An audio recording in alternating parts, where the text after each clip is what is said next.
আসসালামু আলাইকুম, সবাই কেমন আছেন? আমি ভালো আছি আলহামদুলিল্লাহ। আজকে আমি আপনাদের সাথে শেয়ার করব আস্তা বেগুন পোড়ানো ভর্তা। এই ভর্তাটা আমার কাছে অনেক ভালো লাগে, আশা করছি আপনাদেরও ভালো লাগবে। প্রথমে আমি ৩টা বেগুন ভালো করে ধুয়ে নিলাম, তারপর পানিটা ভালো করে টিস্যু দিয়ে মুছে নিচ্ছি। পানিটা ভালো করে মুছে নিতে হবে। তারপর বেগুনগুলোতে একটু তেল মাখায় নিতে হবে। তেলটা মাখায় নিলে বেগুনের চামড়াগুলো খুব সহজে উঠে যাবে। একটুখানি তেল মাখিয়ে নিলাম আমি, তারপর আমি বেগুনগুলো দিয়ে দিলাম চুলার উপরে পোড়ানোর জন্য। এখন আমি চুলার জেলে দিলাম। চুলার আগুনটা মিডিয়াম আঁচে রাখতে হবে, বেশি দিলে খুব তাড়াতাড়ি পুড়ে যাবে, তখন চামড়াটা আর উঠবে না। আমি আস্তে আস্তে বেগুনগুলো পুড়িয়ে নিলাম। আমার বেগুন পোড়ানো হয়ে গেছে। এই ভর্তাটা আমি কাঁচামরিচ দিয়ে করব, তাই আমার গাছ থেকে আমি কাঁচামরিচ পেড়ে নিয়ে আসলাম ভর্তা বানানোর জন্য।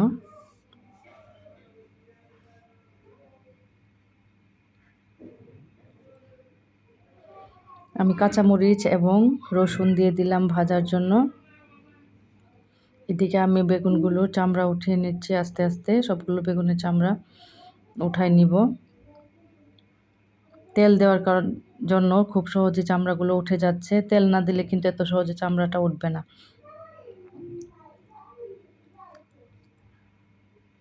আমার কাঁচামরিচ এবং রসুন ভাজা হয়ে গেছে। এখন আমি ভর্তাটা মাখিয়ে নিব। এই ভর্তাটা খেতে অনেক মজা হয়ে থাকে। এখানে আমি ধনিয়া পাতা, পেঁয়াজ কুচি এবং সরিষার তেল রেডি করে নিয়েছি ভর্তা বানানোর জন্য। এখন সবগুলো আইটেম আমি মাখাই নিব। এখানে আমি রসুন, কাঁচামরিচ ভাজা, কাঁচা পেঁয়াজ কুচি, পরিমাণ মতো লবণ, ধনিয়া পাতা এবং 1 চামচ সরিষার তেল দিয়ে দিলাম।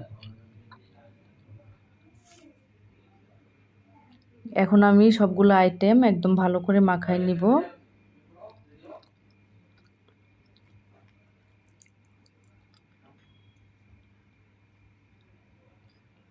আমার কাঁচামরিচ, কাঁচা পেঁয়াজ, ভাজা রসুন, ভাজা সরিষার তেল, লবণ সবগুলো মাখানো হয়ে গেছে। এখন আমি বেগুনগুলো দিয়ে দিলাম মাখানোর জন্য।